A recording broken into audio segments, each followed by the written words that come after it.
দফা শেখ হাসিনাকে কবরস্থানে পাঠাতে হবে। পালাবো না। কোথায় পালাবো? পালাবো না। প্রয়োজনে ফখরুল সাহেবের বাসায় গিয়ে উঠবো। কি জায়গা দেবেন?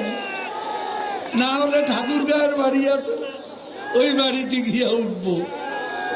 ঠিক আছে? একটুকু একটা শব্দও বলবো না জমা দেওয়ার। কেন 10টা মিনিটও সহ্য হয় না, 15টা মিনিট সহ্য হয় না। এখন অপেক্ষা কার জন্য আসলে? হ্যাঁ, এখন অপেক্ষা কার জন্য? আপনার জন্য। মাসুদ, তুমি এখানে এসে আবার কি পুরনো খেলা শুরু করছো?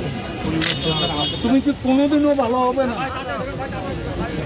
ভালো না, তুমি কোনোদিনও ভালো হবে না। 28 থেকে 4 তারিখ কতদিন হলো?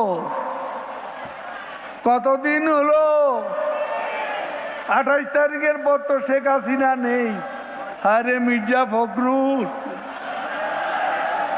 হায়রে হায়। টেলিভিশনে দেখলাম খালি দৌড়াচ্ছে,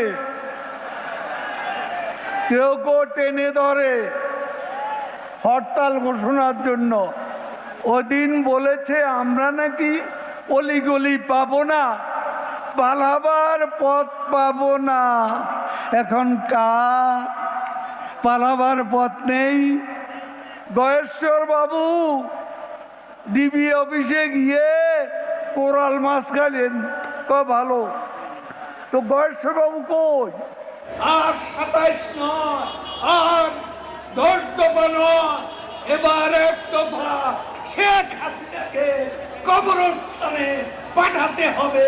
এই 1 দফা। এটা কি আপনারা শুনেছিলেন? আজ তাই বলতে চাই, ফখরুলের মনেও সেই কথা। শেখ হাসিনা ভাগ্যবতী, হ্যাঁ, আল্লাহর ইমানদার বান্দা, এবং সেজন্যই বাংলাদেশ ও 10 নম্বর মহা